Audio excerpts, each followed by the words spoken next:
Hi everybody, I'm going to give a quick review of our small group Zoom lesson. This will allow you to stop it and look things over a little more carefully if you missed it. I know that Zoom can be a little challenging to ask questions. I know it's difficult for me to see everybody's work. So I'm going to go over everything that we did, and hopefully this will help you a little bit more. So we started by spelling words out. So I gave you a picture of a word, and we tapped it out together, and then you spelled it for me without marking it. So this is a picture of a rake. If we were to tap this word out, it would look like this. R-A-K, rake. I tapped 3 times because I heard 3 sounds. I know that there's 4 letters though that spell this word. That magic E, or that silent E on the end, is making the A say its name. So we can't forget him. He has a very important job to do. R-A-K, rake. The next word was smile. We tapped it out.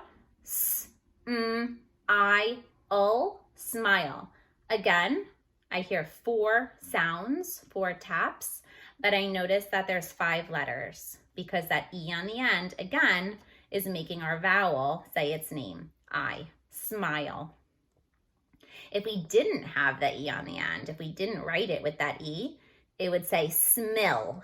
S-M-I-L, smill. The I would be short.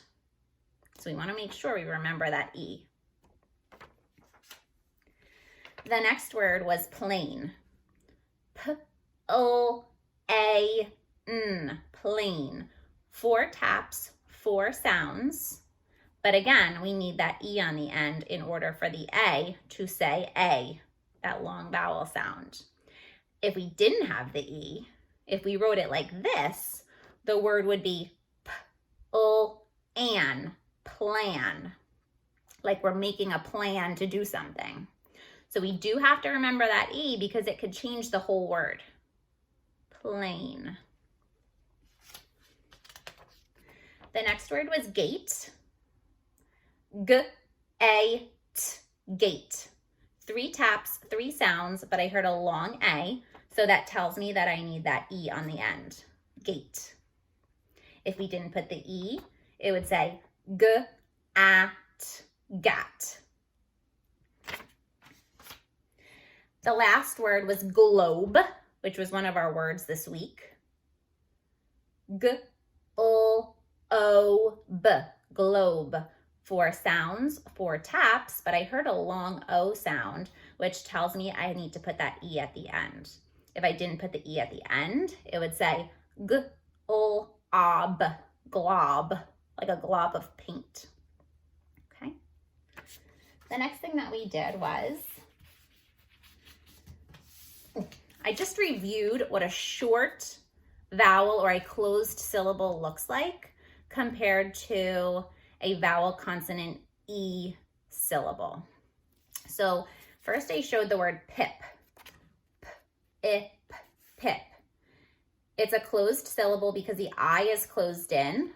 The I is closed in by the P, which makes the I say I, the short sound.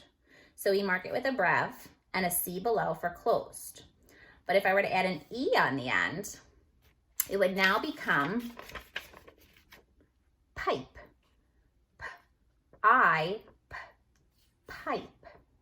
That E is crossed off because it's silent, but it's changing the I, making it say its name, I, pipe. So that's a vowel consonant E syllable. Pip, pipe. So that E plays a very important role and changes the word completely. Another example was a closed syllable, mad. M-A-D, mad. A is a vowel, but it's short. It says A because it's closed in by the D. I mark it with a brev and a C. But if I were to put an E on the end, mad now becomes made, like I made my bed. So I mark it with a macron, a line above the vowel. That shows that it's long. I cross off my E because it's silent, and I mark it below with a V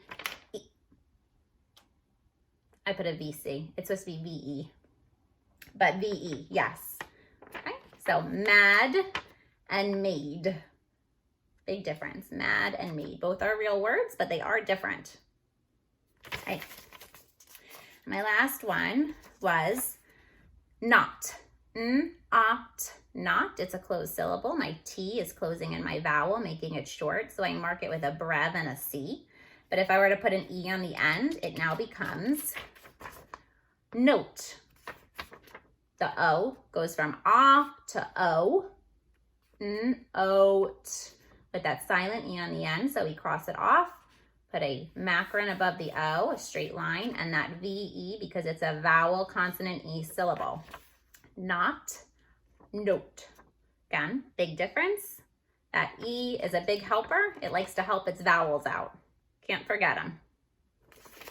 Okay.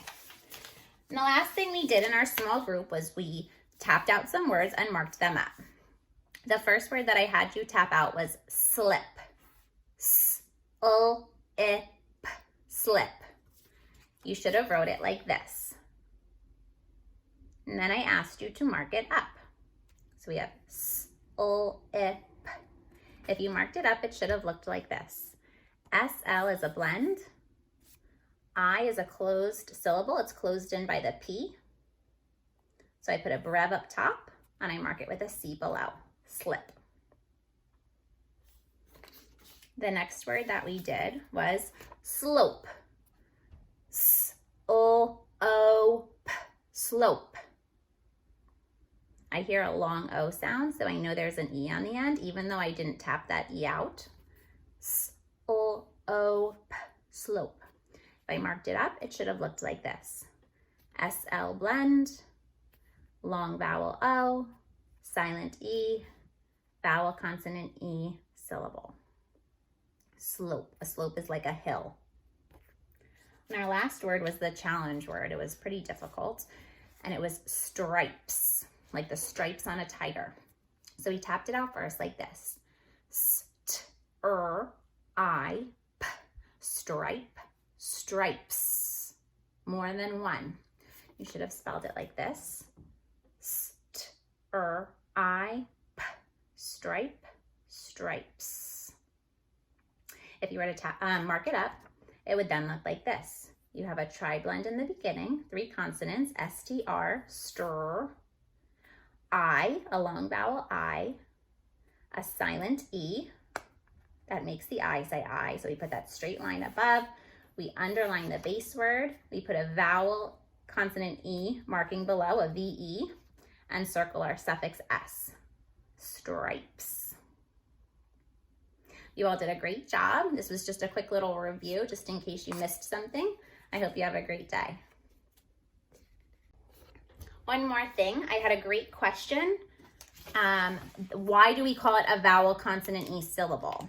So I'm going to give you a few examples. My first example that I gave was with the word bike. So let me write it down. So why is it called a vowel consonant E? It's because we have a vowel right here. I is a vowel.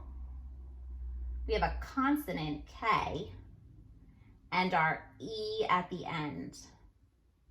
Vowel consonant E. And vowel consonant E syllables all have long vowel sounds because of that E, hopping over the consonant and making the vowel say its name. Okay, I'll give you another example. Let's do the word cake. Again, A is our vowel, K is our consonant, and I have that E. That E hops over the consonant and makes the vowel say its name, A, cake. I'll give you one more example. I'll use a letter different than K as my consonant. Let's do slide. Okay, so I is my vowel, D is my consonant, and I have my magic E or my silent E at the end. My E hops over the consonant and makes the vowel say its name. slide. Even if I added an S on the end and made it plural, more than one slide, or the action happening right now, it still has to do with our base word, which is slide. Okay. I hope that helped. Have a great day, everybody.